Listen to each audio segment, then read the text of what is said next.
Bonjour mes frères, que la paix du Seigneur Jésus soit maintenant sur votre vie et sur toute votre famille, aujourd'hui et pour toujours. Amen, gloire à Dieu. Je suis le pasteur Antonio Junior. Frères, j'attends que Dieu change votre vie aujourd'hui. Parce que si vous mettez en pratique ce que je vais vous transmettre ici, vous serez certainement bien heureux. Amen, c'est-à-dire vous serez très heureux dans toutes vos voies. Et, en parlant de chemin, mes frères, je réfléchissais à quelque chose. Vous avez déjà remarqué qu'aujourd'hui l'Église est très moderne. Elle veut ressembler au monde. L'Église est en train d'oublier les choses anciennes, ce que nos ancêtres enseignaient, prêchaient. Vous savez pourquoi cela arrive? Parce que la Bible dit qu'à mesure que la fin des temps approche, les gens ne voudront plus entendre la vérité. D'ailleurs, l'apôtre Paul a dit qu'elles auront des démangeaisons aux oreilles lorsqu'elles entendront une parole dure, une parole de réprimande. Pourquoi donc? Dans ce monde, frères, il existe aujourd'hui de nombreux divertissements et activités agréables. Et alors les gens ne veulent rien qui les confronte, qui confronte leurs péchés. Tu te souviens quand Jésus allait être crucifié, et alors ils ont relâché un criminel, un bandit de la pire espèce. Et les gens ont préféré cet homme, ont préféré qu'il soit libéré plutôt que de libérer Jésus. Les gens ont choisi de crucifier le Fils de Dieu.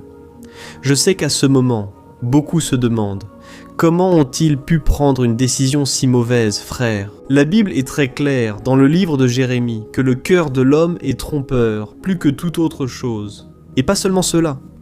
Les gens ont préféré crucifier Jésus. Vous savez pourquoi? Parce que Jésus mettait le doigt sur la plaie. Jésus disait aux todos se arrependam, porque vous mourrez dans vos péchés et irez en enfer.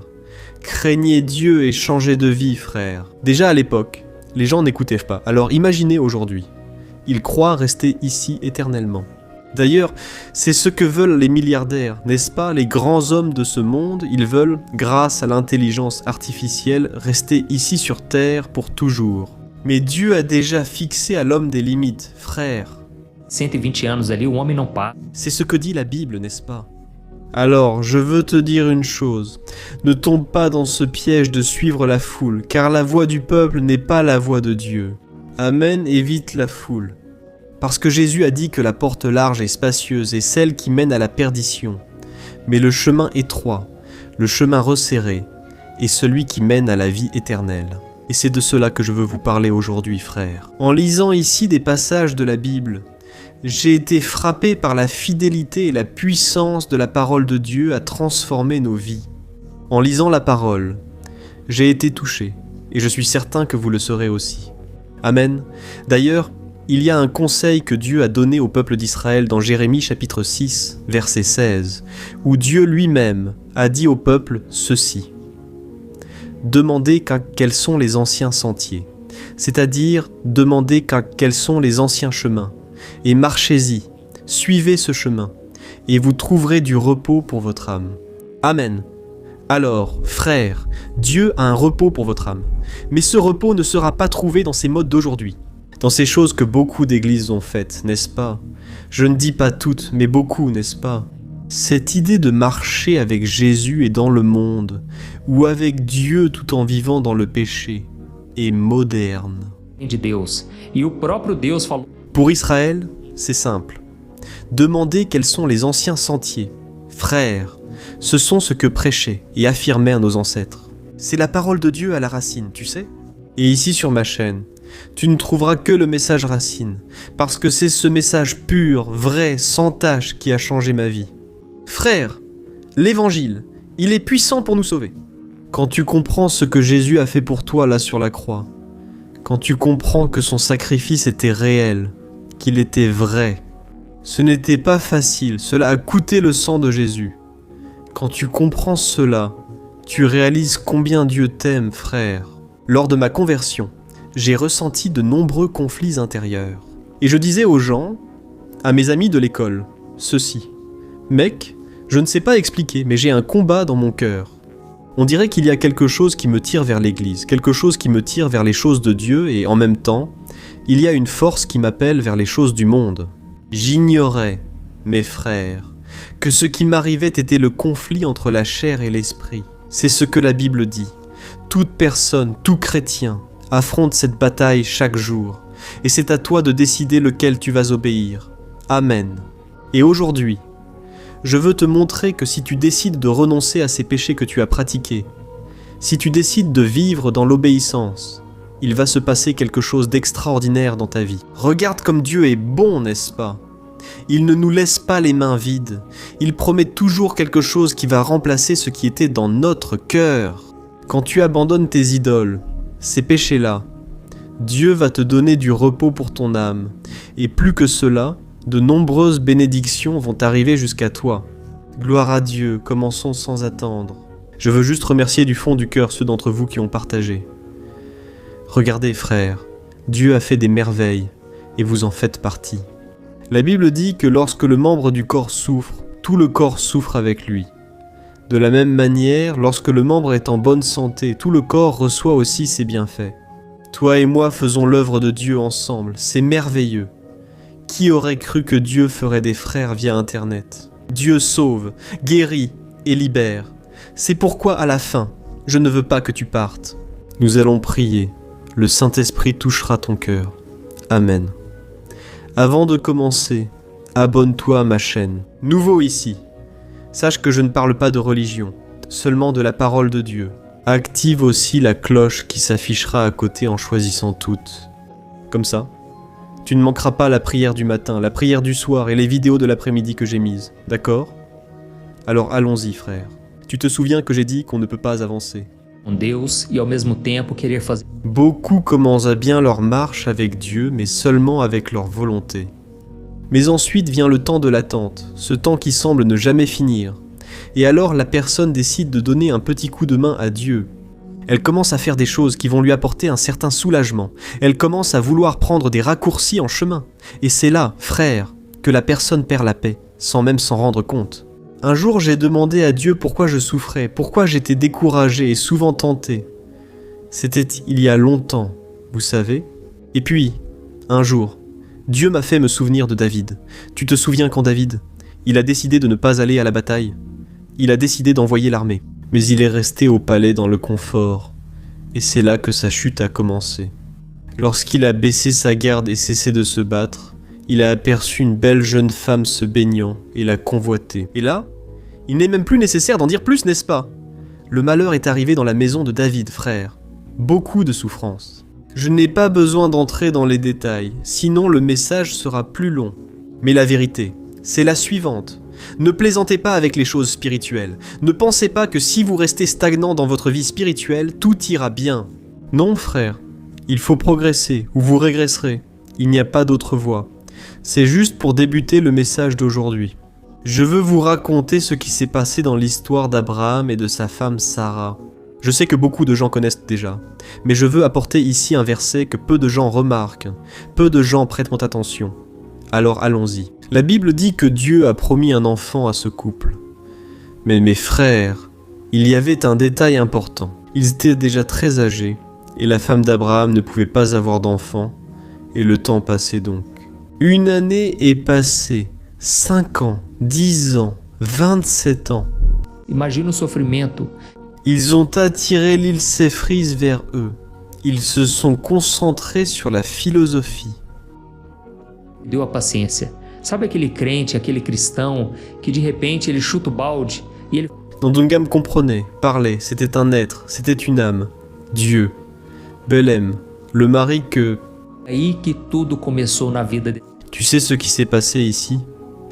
Elle a eu l'idée que son mari est un enfant avec leur domestique, parce que cette femme était fertile. Cette femme pouvait donner l'enfant à Abraham, non? Dieu a promis qu'Abraham serait père de multitudes. Comment cela serait-il possible sans un fils, mes frères? Et c'est alors qu'elle a suggéré à son mari de coucher avec cette servante, qui était une femme égyptienne appelée Agar. À cette époque, c'était une coutume courante, vous voyez?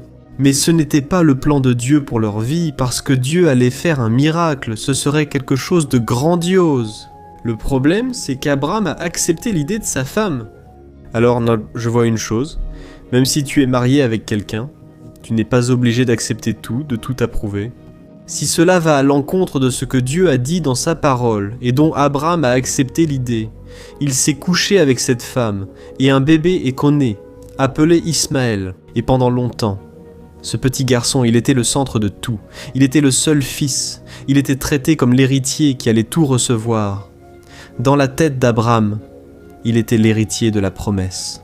Un jour, frère, Dieu dit à Abraham que ce garçon n'était pas le fils de la promesse. Pas du tout, parce qu'en réalité, Abraham a désobéi au Seigneur. Alors Dieu a promis le fils de la promesse, qui était Isaac. Isaac veut dire rire, sais-tu pourquoi ? Quand Dieu a envoyé 2 anges dire à Abraham que sa femme serait enceinte, Sarah, cachée derrière la tente, a entendu et s'est mise à rire, doutant simplement de la nouvelle. Elle a ri, et les anges ont dit, « À cause de ce rire, l'enfant s'appellera Isaac, ce qui veut dire rire. » Frère, allons-y. L'enfant est né alors qu'Isaac, âgé d'environ 2 ans, était déjà là. Puis un jour de fête très spécial est arrivé. Un banquet qu'Abraham a donné pour le petit Isaac, n'est-ce pas ? Parce qu'il avait arrêté d'être allaité. C'était le moment de montrer le véritable fils de la promesse. Mais là, mes frères, au milieu de la fête, les choses sont devenues sérieuses. Il s'est passé quelque chose de très triste. Voyez la Genèse, chapitre 21, versets 8 à 12. Isaac grandit et fut sevré. Le jour où cela arriva, Abraham donna un grand banquet, mais Sarah vit le fils d'Agar, l'Égyptienne, se moquer d'Isaac. Alors elle dit à Abraham, « Chasse cette servante et son fils, car le fils de cette servante n'héritera pas avec mon fils, Isaac. » Cela attrista beaucoup Abraham, car Ismaël était aussi son fils. Mais Dieu lui dit, « Abraham, ne sois pas si affligé à cause de l'enfant et de ta servante. Fais tout ce que ton épouse Sarah te demande. Car Isaac est le fils par lequel ta descendance sera comptée. » Amen. Regardez comme c'est intéressant, mes frères. On voit ici qu'Ismaël, le fils de l'Égyptienne, s'est moqué du bébé comme tout enfant. Mais mes frères, ce n'était pas juste cela. Vous vous rappelez que j'ai dit qu'Ismaël était fils unique pendant longtemps. À ce moment-là, il avait déjà 14 à 16 ans. Et dans sa tête, c'est lui qui allait commander. Dans tout. Il pensait qu'il serait l'héritier. Il croyait qu'il serait l'héritier. Soudain, lors du banquet, ce garçon s'est rebellé et s'est moqué du bébé. Pourquoi ? Abraham montrait à tout le monde que l'héritier, c'était son fils Isaac. Oh mes frères ! À ce moment-là, le cœur de Sarah s'est beaucoup attristé. Elle s'est mise en colère et elle a dit à Abraham, « Renvoie ce garçon et sa mère, parce qu'il n'y a pas moyen que notre fils Isaac grandisse avec ce garçon. » Alors mes frères, maintenant je veux m'arrêter un instant ici et commenter avec vous quelque chose que j'ai mentionné au début. Souviens-toi que lors de ma conversion, une bataille a eu lieu dans mon cœur entre la chair et l'esprit, et tu la vises aussi. D'un côté, il y a quelque chose qui a été engendré par Dieu, n'est-ce pas ? Quelque chose que Dieu t'a donné, et de l'autre côté, il y a les choses que tu pratiques dans le péché. Et Abraham, quand il s'est couché avec cette Égyptienne, c'était un péché qu'il a commis, n'est-ce pas ? C'était une œuvre de la chair. De même, si tu veux vraiment obéir à Dieu, tu devras te débarrasser de tout ce qui vient de ta chair. Amen, tu reçois cette parole. Dieu parle à certains ici. Ce message n'est pas facile, frère, mais il est nécessaire. Tout ce que tu as semé dans ta vie dans le péché, Dieu dit que maintenant tu devras Irmão, você vai ter renoncer. Parce qu'Abraham, la Bible dit que, quand il a dû dire adieu à ce garçon, il a ressenti un très grand poids dans son cœur. Tout cela, mes frères, car ce garçon était aussi spécial, mais Dieu s'occuperait de lui plus tard. Mais maintenant, Dieu voulait qu'Abraham prenne une décision définitive, et de la même manière, je sais que beaucoup d'entre vous doivent prendre cette décision, mes frères. Je suis très attristé de voir des chrétiens qui couchent avec leurs petites amies avant le mariage, qui pratiquent la fornication, qui n'attendent pas le moment du mariage. Coucher avec votre épouse, frère, est un péché. Souvenez-vous, j'ai dit que les anciens sentiers apportent la paix au cœur. C'est seulement lorsque vous décidez de porter votre croix et de suivre Jésus que les choses commencent à avancer, à prospérer.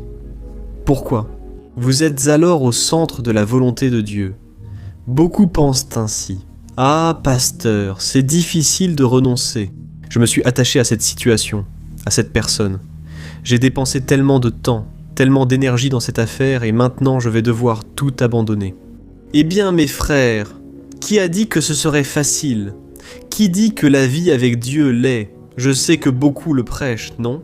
Ce n'est pas la vérité. Et Jésus a dit que seule la vérité libère. Frère, sais-tu ce que Dieu a dit à Abraham ?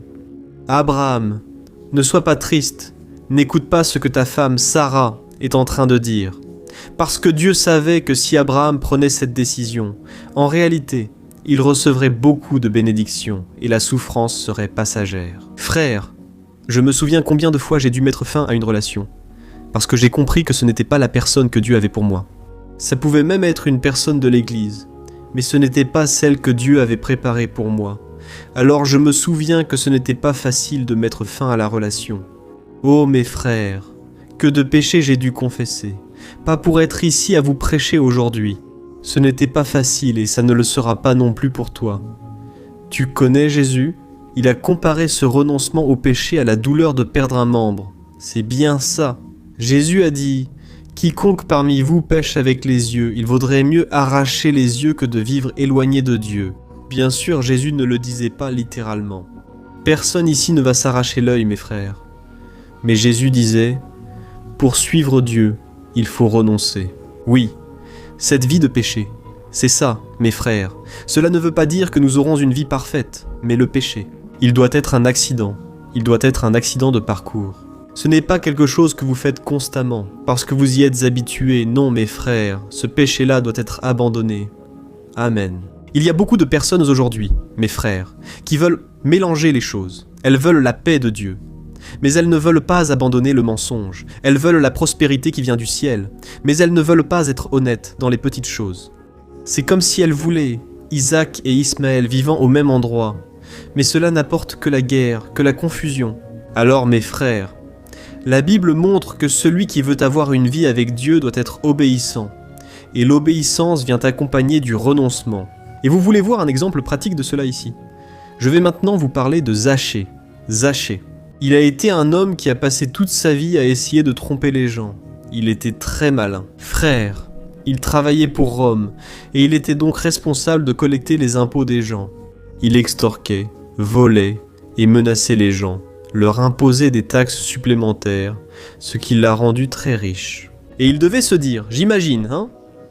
Waouh, maintenant je suis tranquille, maintenant j'ai réglé ma vie, maintenant je peux avoir tout ce que je veux. Mais frère, un jour il a rencontré Jésus. Et là il a compris que toute cette ruse l'empêchait d'entrer dans le royaume de Dieu. Regarde ce qu'il a dit à Jésus dans Luc, chapitre 19, versículos 8 até o versículo 10. Il est écrit ceci. Oh, Zachée cependant, se leva et dit au Seigneur Jésus, « Seigneur, je donnerai la moitié de ma richesse aux pauvres, et si j'ai volé quelqu'un, je lui rendrai 4 fois plus. » Et Jésus dit, « Aujourd'hui, le salut est venu dans cette maison, car lui aussi est fils d'Abraham. Le Fils de l'homme est venu chercher et sauver les perdus. » Amen. Regardez comme c'est fort, frère. Pourquoi Jésus a-t-il appelé Zachée fils d'Abraham ? Avez-vous déjà réfléchi ? Zachée a fait ce qu'Abraham avait fait. Il a abandonné le fruit de son erreur pour conserver ce qui venait de Dieu. Zachée n'a pas cherché d'excuses. Il n'a pas essayé de fuir. Il a simplement pris la décision de couper le mal à la racine. Alléluia. Zachée a abandonné l'argent acquis malhonnêtement, comprenant que la présence de Jésus valait bien plus. Dieu, frère, comme il est bon de renoncer, non ? C'est comme si nous réalisions que seul Jésus compte, la pierre la plus précieuse de toutes.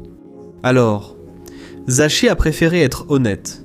Il a préféré avoir moins d'argent plutôt que d'être riche, et de continuer cette vie qui lui faisait du mal spirituellement. Après tout, il n'aurait pas eu le salut. Je ne sais pas si tu as remarqué ici aussi. Mais Jésus n'a dit que le salut était arrivé dans cette maison qu'après qu'Abraham soit arrivé à la conclusion qu'il devait renoncer au péché. Alors, frère, c'est très fort ici, parce que cela me montre une chose. Il y a beaucoup de personnes qui sont dans les églises d'aujourd'hui. Il y a des personnes qui passent toute une vie à l'intérieur de l'église. Elles ne connaissent jamais le salut, les miracles, ni les bénédictions du Seigneur. Pourquoi ? Elles refusent d'abandonner leur vie de péché. Regardez ce que dit la Bible dans Colossiens, chapitre 3, versets 2 à 4. Et dans un instant, frères, nous allons prier. Regardez ce que l'apôtre Paul a dit. « Frères, pensez aux choses d'en haut et non aux choses terrestres, car vous êtes morts à cette vie, et votre véritable vie est cachée avec Christ en Dieu. Et lorsque Christ, qui est votre vie, sera révélé au monde entier, vous participerez à toute sa gloire. Amen. » Regardez quelle belle chose, frères, quelle merveilleuse promesse. Savez-vous ce que Paul voulait dire ici ? Il disait que si vous voulez vivre le surnaturel de Dieu, vous devez arrêter de vivre comme si ce monde était la seule chose qui existe. Oh mes frères, nombreux sont ceux attachés aux choses terrestres, aux apparences et à leur volonté. Mais si vous voulez découvrir ce que Dieu a pour vous, sachez que cette vie est cachée. C'est ce que l'apôtre Paul a dit. Et vous ne trouverez cette vie qu'après être mort aux choses de ce monde. Alléluia. Et cela ne veut pas dire que vous devez renoncer à vos désirs, aux choses que vous avez conquises honnêtement. Ce n'est pas ça. Mais cela signifie que vous êtes désormais prêt à faire la volonté du Père, pas la vôtre. Alléluia. Jésus a dit que pour le suivre, il faut renoncer à soi, porter sa croix et le suivre. Et si vous essayez de vous accrocher à cette vie, vous la perdrez. Mais si vous abandonnez votre vie à cause de lui, vous la trouverez certainement. C'est Matthieu, chapitre 16, verset 24. Alors, frères, je vois qu'il est bien plus avantageux de souffrir pendant un certain temps, pour peu de temps, afin de faire la volonté de Dieu, que de passer l'éternité loin de lui. Réfléchissez, frères, je n'ai pas choisi ce message par hasard. J'étais en train de brûler, vous savez. Dans mon cœur, je sentais très fort que beaucoup d'entre vous ici ont un appel, ont des promesses, ont déjà reçu des dons, des talents, mais vous continuez à stagner parce que vous n'avez pas encore pris la décision. Tu ne veux toujours pas couper les liens avec ces contacts que tu as sur WhatsApp ? Tu sais, ces profils que tu suis sur Instagram, sur Facebook, que tu sais très bien qu'ils ne t'approchent pas de Dieu, qu'ils ne font que t'en éloigner. Frère, il y a des personnes qui veulent comme marcher avec Jésus, mais qui continuent à discuter, à flirter avec des personnes du sexe opposé. Pourquoi ? Elles n'arrivent pas à rester seules et, par manque d'affection, poursuivent ces conversations menant souvent au péché, jouant fréquemment avec les sentiments de l'autre. Oh mes frères, il est temps pour nous de prendre position, vous savez ? Il est temps pour nous de grandir spirituellement. Pour changer de vie, adopte de nouvelles attitudes dès maintenant et ne garde pas ce mode de pensée. Mais je ne sais pas si j'y arriverai. Je ne sais pas si je vais réussir à rester loin du péché. Parce que ma vie est déjà très triste. Si je n'ai pas ces petits moments de plaisir, je suis foutu.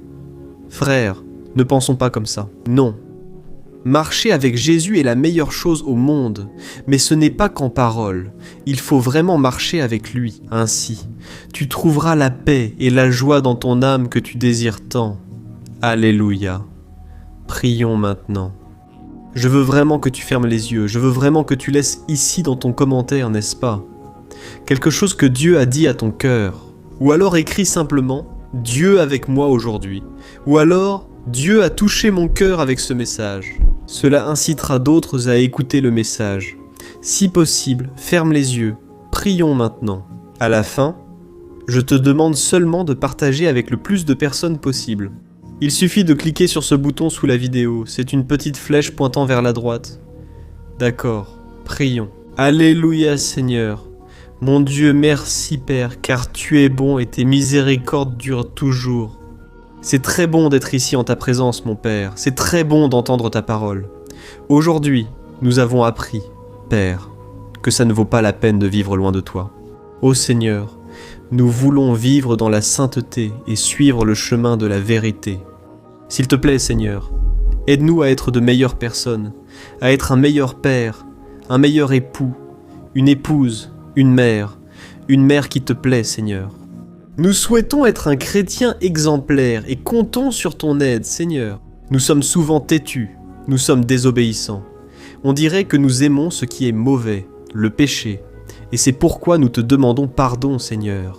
Souvent, nous ne veillons, ni ne prions, puis nous cédons à la tentation et pensons qu'il n'y a plus de solution, que le Seigneur ne nous pardonne pas. Ô Dieu, aie pitié de nous.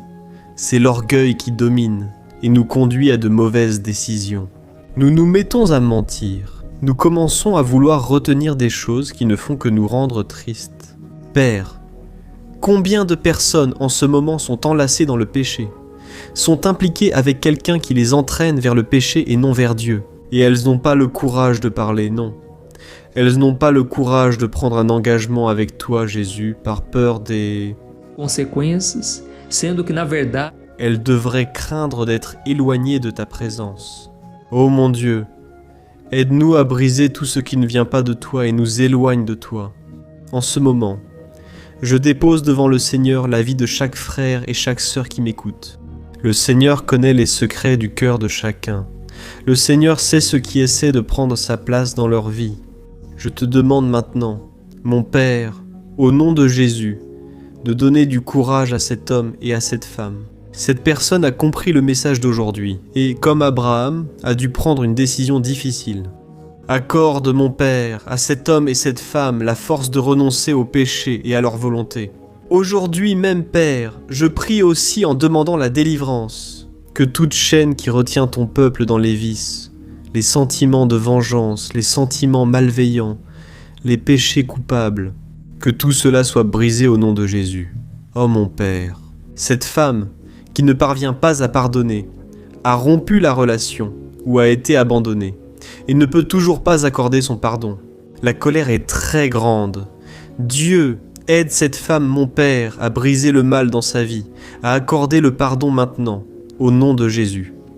Père, je sais que nous n'avons pas à dépendre des sentiments. Le pardon est une prise de conscience, puis les sentiments suivent. Ils vont accompagner cette décision que nous prenons. C'est pourquoi, mon Père, enlève la peur, Seigneur, de notre cœur, c'est ce que je te demande. Maintenant, je sais, mon Dieu, qu'il y a des personnes ici qui vont changer de vie à partir de maintenant. Elles ne veulent plus. Donne-leur la grâce et la force pour résister à la tentation, surtout la tentation sexuelle, la tentation de la pornographie. Sanctifie ton peuple, Seigneur. C'est seulement dans ta force, pas dans la nôtre. Car chaque fois que nous décidons seuls, nous faisons de mauvais choix. Au nom de Jésus, Père, je crois, je prends possession de ce que tu vas commencer à faire dans nos vies. Alléluia. Ne quitte pas encore la vidéo. Si tu veux donner ta vie à Jésus, prie avec moi de tout ton cœur. Moment important. Tu peux ensuite répéter cette prière ici. mas procure ouvir. Je vais dire, et tu répètes là où tu es, d'accord? Dis ainsi, ô Seigneur Jésus, je me rends à toi, aujourd'hui.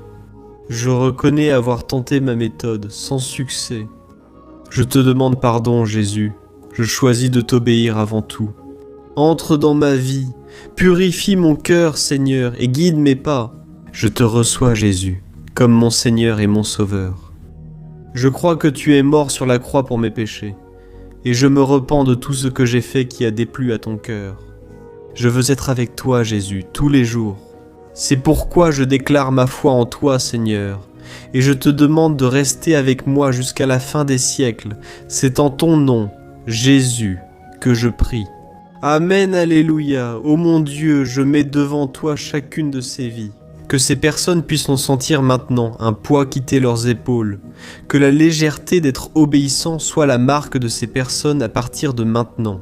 Dieu, comme je t'ai demandé, Père, donne de la force, donne du courage, aide tes enfants, Seigneur, à rester fidèles jusqu'à la fin. Dieu, et que cette prière atteigne aussi des multitudes, des milliers et des milliers de foyers, et que ton nom soit glorifié pour tous. C'est toujours au nom de Jésus que je prie et que je te remercie. Amen, gloire à Dieu. Salut, je peux te poser une question? As-tu déjà remarqué que souvent les choses ne marchent pas dans ta vie? Tu te sens perdu, frustré et penses ne jamais être vraiment heureux. Tu fais face à de nombreux problèmes, de couple, familiaux, manque d'argent et bien d'autres qui te laissent vraiment mal. Desanimado e isso enfraquece a sua fé. Tu sais pourquoi tout cela t'arrive? Il y a une chose dont je suis sûr que tu as du mal, et c'est exactement cela qui t'empêche de vivre une vie de paix, une vie d'harmonie et de prospérité. Tu n'appliques pas les principes de la parole de Dieu. Je sais que tu essaies, mais il semble que quelque chose t'empêche de prier et de comprendre la parole, ce qui te fait te sentir perdu et frustré. Je souhaite te dire quelque chose. Des milliers de personnes font déjà partie du mouvement que j'ai créé, le voyage de la foi. et elles arrivent à grandir spirituellement. Elles améliorent leurs relations et leur vie est devenue beaucoup plus heureuse et bénie. J'ai déjà traversé tout ce que tu vis aujourd'hui et je connais l'ampleur de ta douleur. Moi aussi, je me sentais complètement perdu. Je savais que je devais prier davantage, que je devais lire la Bible, mais je n'y arrivais pas. Et alors je me sentais totalement frustré. Jusqu'à ce que je lutte. J'ai découvert une façon de grandir dans ma marche avec Dieu, et après avoir réussi à faire cela, ma vie a changé. Du jour au lendemain, la transformation a été telle qu'aujourd'hui, j'aide des milliers de personnes chaque jour. Je veux que tu t'engages, d'abord envers toi-même puis envers Dieu, à suivre tout ce que je vais dire dans cette vidéo, d'accord ? La première chose que tu dois faire, c'est prier et lire la Bible de la bonne manière, pour qu'elle entre dans ton cœur et apporte le changement que tu désires tant, et qu'elle transforme aussi ton comportement. Je sais que souvent tu ne sais pas comment agir, parce que ton cœur est très triste, affligé, angoissé et perdu. Je sais aussi que souvent tu es frustré parce que tu n'as pas la force d'aller de l'avant. J'ai vécu ainsi des années, et je sais ce que c'est, jusqu'à ce que je vois la parole de Dieu de façon simple et pratique. Et ce parcours a transformé ma vie à tel point qu'aujourd'hui je suis ici, aidant des milliers de personnes à trouver la paix, l'harmonie et la direction. Frère, je ne pouvais pas garder cela pour moi ni retenir cette connaissance. Et c'est pourquoi j'ai écrit 3 livres, qui sont la base pour que vous appreniez cette façon simple et pratique de chercher Dieu et d'obtenir des résultats dans votre vie. Le premier livre est « Le moment avec Dieu ». Il nourrira votre esprit au point de vous donner un vif désir de chercher Dieu. Dans ce livre, vous allez comprendre la parole d'une manière très simple et cela va renforcer votre foi en lui. Vous allez lire un message pour chaque jour de l'année, en rappelant que tous ces messages sont divisés par thème, pour que vous puissiez aller directement à cette parole dont vous avez tant besoin. Et le deuxième livre est Vie de prière. Ce livre va changer vos sentiments, il va guérir vos émotions, il va donner une direction à votre vie. Vous verrez que votre quotidien sera plus léger, car la prière apaise le cœur et soulage l'âme. Amen, ce livre propose aussi une prière par jour, toute classée par thème. Il existe des prières pour l'anxiété, la dépression, l'angoisse, la culpabilité, ou si vous avez besoin de prendre une décision. Hoje, enfim, toda Se préoccuper de muito na caminhada com le soi-disant millénium est... o livro que vai mudar as suas atitudes e ele vai te guiar para que você nunca mais se C'est perdu, d'accord. Le livre Minutes de paix. Il vient avec des tâches faciles et rapides à mettre en pratique aujourd'hui. Je veux que vous ayez tous accès à cette nourriture. Je mets ces 3 livres à disposition au format numérique pour que vous puissiez y accéder où que vous soyez, que ce soit sur votre téléphone ou sur votre ordinateur. Et tout cela, mes frères, à un prix abordable. Et vous contribuerez également pour que notre ministère atteigne encore plus de personnes avec le message de l'Évangile. Alors, il vous suffit d'accéder au site jornadadafe.com.br affiché ici à l'écran, ou alors vous allez cliquer maintenant sur le lien qui se trouve juste ici, en dessous de la vidéo, dans la description. D'accord, c'est très rapide, c'est sécurisé, et vous allez recevoir tout de suite mes 3 livres numériques dans votre email, pour que vous puissiez commencer votre transformation dès aujourd'hui, d'accord ? Alors cliquez sur le lien qui se trouve juste ici, en dessous de la vidéo, et que Dieu te bénisse puissamment. Une grande accolade.